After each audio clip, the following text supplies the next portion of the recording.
आटे में बस ये 4 चीजें मिला दीजिए अगर आप जीवन भर निरोगी रहना चाहते हैं और अपने परिवार को निरोगी रखना चाहते हैं। क्योंकि मोस्टली जो दिक्कतें आती हैं हमारे शरीर में क्या आती हैं, जोड़ों में दर्द रहने लगता है, या फिर शरीर में खून की कमी हो जाती है, या फिर शरीर में बहुत अधिक ब्लॉकेज आ जाता है, हाई कोलेस्ट्रॉल का प्रॉब्लम होने लगता है, लीवर कमजोर हो जाता है, या फिर मल्टीविटामिन की कमी हो जाती है। पर इन 4 चीजों को इंक्लूड करने से आपके शरीर को अद्भुत लाभ मिलेंगे। और ये आपने नॉर्मल का जो आपका रोज का रूटीन का गेहूं का आटा या जो भी आटा आप यूज करते हैं उसके साथ ही इंक्लूड करना है। बस इतना करने मात्र से आपके शरीर को अद्भुत लाभ मिलेंगे। Hello everyone, welcome back. मैं आपकी होस्ट एंड दोस्त मधु, एक सर्टिफाइड डाइटिशियन और एक नेचुरोपैथ। आज मैं बात कर रही हूँ रोजमर्रा में जो अपने घर में आप इस्तेमाल करते हैं आटा, जिसकी रोटी बनाते हैं, उसके अंदर ऐसी 4 चीजों को इंक्लूड करने के बारे में जिनके इस्तेमाल से आप एक निरोगी जीवन जी सकते हैं। देखिए, रोजाना हमारे घर में ज्यादातर 2 या 3 टाइम मोस्टली खाना बनता है, पर वहां पर अगर आप एक समय के खाने में भी इन चीजों को इंक्लूड कर देते हैं, आटे के अंदर स्पेशली, तो आपके शरीर को बहुत लाभ मिलते हैं। पहले नंबर पर आता है, अगर आप जो है सुबह के समय में नाश्ते में रोटी बनाते हैं या दोपहर में बनाते हैं, जिस भी समय बनाते हैं, आटा गूंथते समय उसमें जितने परिवार के लोग हैं उस हिसाब से इन चीजों को इंक्लूड कीजिएगा। वो भी मैं एक रेशियो आपको बताऊंगी। जैसे मान लीजिए घर के अंदर 2 लोग हैं, तो आप आधा चम्मच मोरिंगा पाउडर ऐड कीजिएगा। मोरिंगा पाउडर बहुत आसानी से आपको किसी भी आयुर्वेदिक स्टोर पर मिल जाएगा। आप चाहें तो आसानी से घर पर भी बना सकते हैं। मोरिंगा यानी कि जिसे सहजन भी कहा जाता है, सड़क के आसपास इसके बहुत बड़े बड़े पेड़ आसानी से आपको खड़े हुए मिल जाएंगे। इसके पत्तों को घर पे लेकर आए, पानी से धुलें और छाया में सुखा लें। गर्मी काफी हो रही है, आसानी से सूख जाएंगे। आप इनको पीस लें। पीस करके इसके पाउडर को अपने डब्बे में किसी भी घर में भर के रख लीजिएगा। अब आपने जो घर में 1-2 लोगों के लिए बनाना है तो 1 चम्मच, और 4 लोगों के लिए बनाना है तो 2 चम्मच, ये रेशियो रहेगा। एक व्यक्ति के लिए बनाना है तो आधा चम्मच।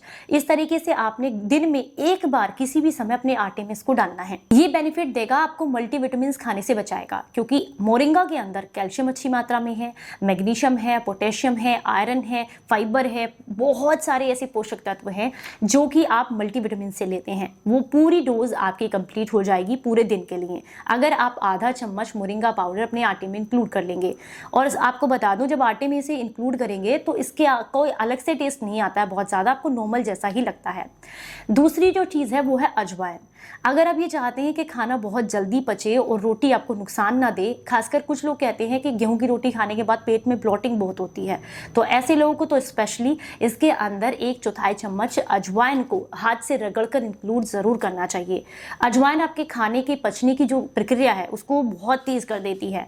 आप कह सकते हैं आपके पेट में जाने के बाद जठराग्नि को तीव्र करती है, जिससे भोजन आसानी से पच जाता है। तीसरी जो चीज है वो है अलसी। लेकिन मैं ये नहीं कहूंगी कि जैसे आपने मोरिंगा पाउडर लिया है उसी समय पर अलसी को इंक्लूड करें। मान लीजिए दोपहर के खाने में आपने आटे में मोरिंगा पाउडर को डाल दिया है, तो वहीं पर आप शाम की जब रोटी बनाते हैं या सुबह का ब्रेकफास्ट बना रहे हैं, उस समय आटे का इस्तेमाल कर रहे हैं, तो उस समय पर भुने हुए 1 चम्मच अलसी के पाउडर को आप वहां पर इंक्लूड कीजिएगा। 1 चम्मच उनके लिए लेना है जैसे कि 2 लोगों के लिए है। अगर आप अकेले हैं तो आधा चम्मच जो पाउडर है वो डालिएगा। अलसी यानी कि फ्लैक्स सीड्स बहुत आसानी से आयुर्वेदिक स्टोर पर मिल जाते हैं। एक पैन में डालिए और ड्राई रोस्ट कर लीजिए। ठंडे हो जाएं तो पीस करके पाउडर बना करके डब्बे में रख लीजिए।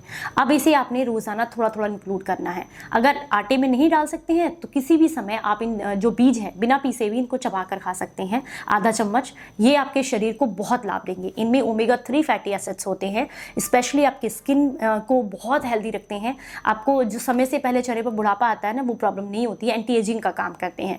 दूसरा, हेयर ग्रोथ के लिए बहुत अच्छे होते हैं, आइज के लिए बहुत अच्छे हैं, लीवर और किडनी के लिए बहुत अच्छे हैं, तो इनको भी जरूर अपनी डाइट में इंक्लूड कीजिएगा।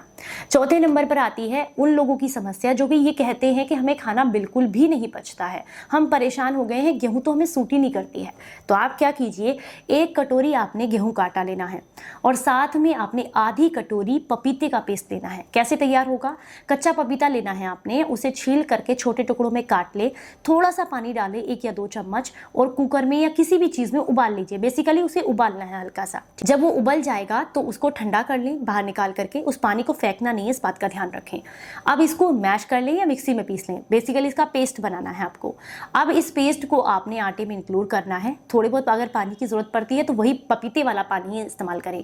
अगर दिन में एक बार भी पपीते के पेस्ट से गूंथी हुई ये रोटी जो है आप खाते हैं, तो पुरानी से पुरानी कब्ज की समस्या आपकी दूर हो जाएगी। अगर बच्चों को भी कब्ज है तो वो भी दूर हो जाएगी, और ये कोई नुकसान नहीं करती है। आप चाहे तो इसे डेली भी अपने आप रूटीन में ऐड कर सकते हैं।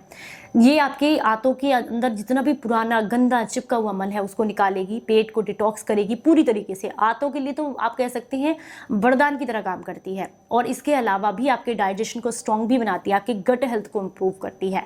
तो आप इन 4 चीज़ों का इस्तेमाल करके अपने आटे को ही हेल्दी बना करके एक निरोगी जीवन जी सकते हैं। आप चाहें तो इन चारों में से कोई भी एक इंग्रेडिएंट इस्तेमाल कर सकते हैं या फिर चारों को बदल बदल कर भी ले सकते हैं। जानकारी अच्छी लगी हो तो सभी के साथ शेयर कीजिएगा। चलिए फिर मिलेंगे किसी नई जानकारी के साथ, तब तक अपना बेहद ख्याल रखें और हंसते मुस्कुराते रहें। Stay healthy, stay happy, bye bye.